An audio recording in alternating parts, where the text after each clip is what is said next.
को प्रणाम करता हूँ। बात बहुत लंबी नहीं हो, बहुत सारे लोगों ने, बहुत सारे वक्ताओं ने सारे मंच के एक एक लोगों को संबोधित किया है। मैं पूरे मंच को प्रणाम करता हूँ। साथ ही मेरे सामने बैठे हुए शहर के प्रबुद्धजन, शिक्षाविद, पत्रकार साथी अग्रज वीरेंद्र राहुल जी, शैलेश पांडे जी, भगवती प्रसाद जी गौतम साहब, आदरणीय राम कुमार जी और कई मित्र, आप सबको प्रणाम करता हूँ। मैं अपनी बात को ज़हीर कुरैशी की दो पंक्तियों से शुरू करूंगा। बहुत कठिन हो गई जिंदगी, बहुत कठिन हो गई जिंदगी, आलपिन हो गई जिंदगी, दर्द के राग गाती हुई वायलिन हो गई। कवि ने कहा कि दर्द के राग गाती हुई। पीबी शैली ने कहा our sweetest songs are those which tells our saddest thought। हमारे सबसे मधुर गीत वे हैं जो हमारे सबसे दुखी विचारों को कहते हैं। धूमिल ने कहा कविता भाषा में आदमी होने की तमीज है। अगर कोई व्यक्ति भाषा में तमीज सीखना चाहता है तो उसको कविता को पढ़ने की या सुनने की जरूरत है। जब हम हमारी मित्र यहाँ अनीता जी बैठी हैं, अनीता जी मेरी क्लास फेलो है और चंद्र प्रकाश जी मेरी क्लास फेलो है।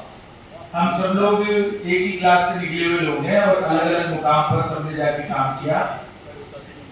और जब ये प्रीवियस कर रहे थे, मैं प्रीवियस करने के बाद बीएड करने चला गया और जब मैं लौटा जब तक ये फाइनल करके जा चुके।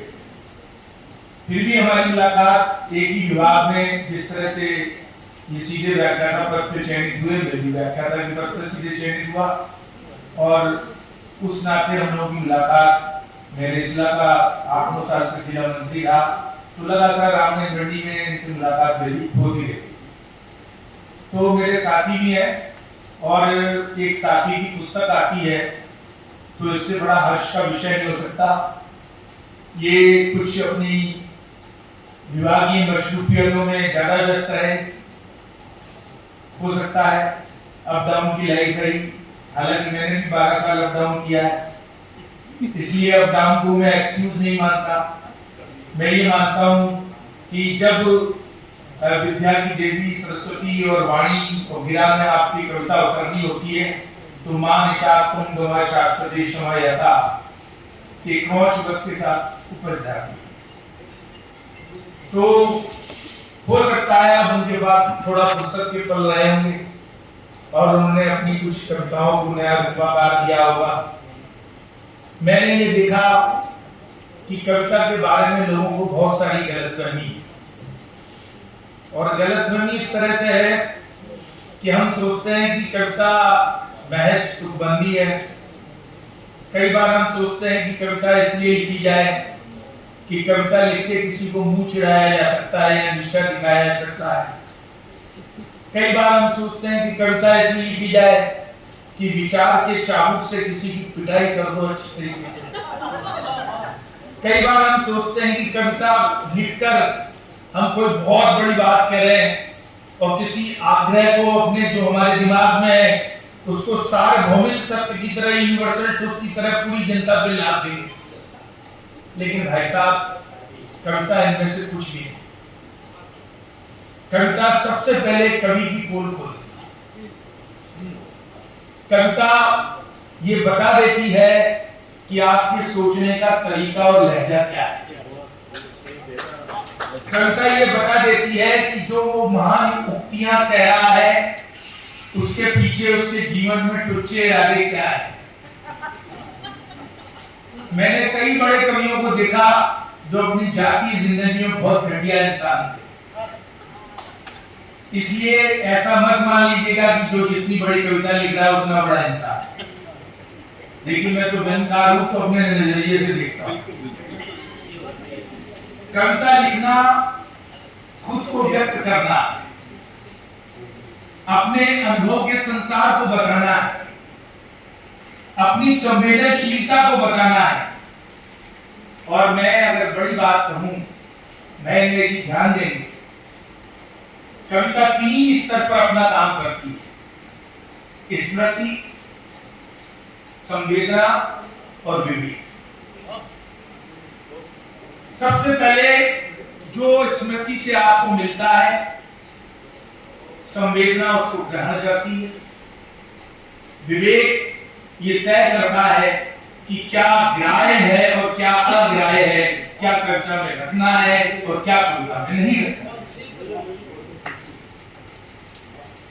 इसके बाद जो भी कुछ हम लिखते हैं वो हमारा अनुभूत सत्य होता है।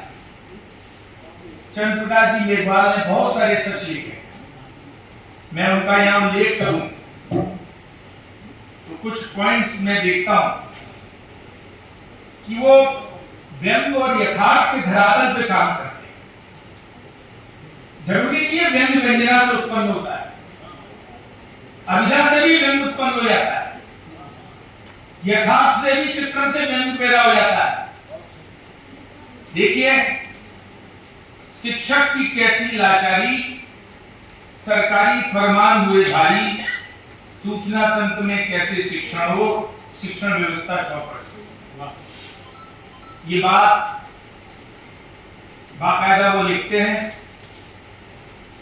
और व्यंग की धार को और भी तीखा करते हुए अपनी बात कहते हैं।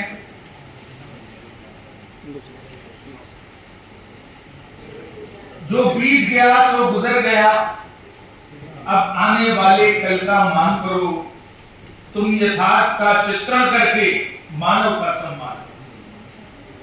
वो खुद कवि मानता है कि जो रियलिटी है उसको परोस दो, व्यंग तो अपने आप ही खड़ा हो जाएगा। क्यों?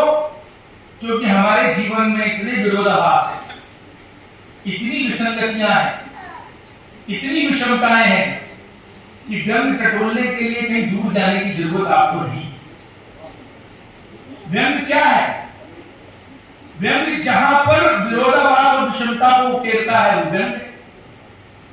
और अगर आपके पास आक्रोश है, भाषा में कसावट है, तो वही उतना तीखा प्रहार करेगा। तो जब हम कविता की बात करते हैं तो कविता एक अर्जित मूल्य है और इस तरह का मूल्य है कि उससे कोई निर्माण किया जाता है, उससे कुछ संवेदना की बुनावट की जाती है, उससे किसी का सृजन किया जाता है, न कि तलवार की तरह कविता से आप किसी का सिर काटें। कविता लिखना, जब हम कवि लोग कविता लिखते हैं तो इस बात का ध्यान नहीं रखते कि कविता लिखना कोई तुकबंदी या शब्दों की मिलावट या उसको 13-11 या 16-16 ये पलायकुन में मिला लेना नहीं। कविता किसी मुर्दे को कफन का साइज देकर फिट कर देना नहीं।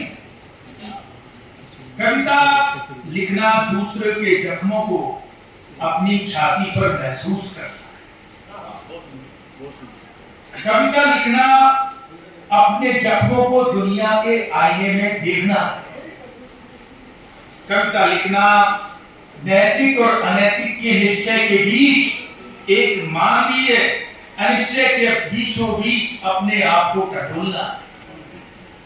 और अंत में कुंवर नारायण की एक छोटी सी कविता जिसमें वो बताते हैं कि कविता क्या है, उसके साथ बात समाप्त करूंगा। कुछ इस तरह भी पढ़ी जा सकती है एक जीवन दृष्टि कि उसमें विनम्र अभिलाषाएं हों, बर्बर महत्वाकांक्षाएं भी, वाणी में कवित्व हो, कर्कश तर्क वितर्क का घमासान नहीं, कल्पना में इंद्रधनुष के रंग हो, ईर्ष्या द्वेष के बदरंग हाथ से नहीं, निकट संबंधों के माध्यम से बोलता हुआ पास पड़ोस हो, एक सुभाषित, एक श्लोक की तरह सुगठित और अकाट्य हो जीवन विवेक। तो जब ये बात कुंवर नारायण कहते हैं, तो मैं जब चंद्र प्रकाश जी की कविताओं को देख रहा था तो मैंने देखा कि उनकी कविता में लगातार वो संवेदना का स्तर और पीड़ा का स्वर लगातार अनुगुंजित होता रहता है। मुझे दुष्यंत कुमार की दो पंक्तियां याद आती हैं, जिससे जो मैं पेशे नजर कर रहा हूं चंद्र प्रकाश जी के लिए। वो आदमी नहीं है मुकम्मल बयान है, वो आदमी नहीं है मुकम्मल बयान है, माथे पे उसके चोट का गहरा निशान है, उस सिलसिले को यूं न बहला सकेंगे आप। वो आदमी नया है मगर सावधान है, वो आदमी नया है।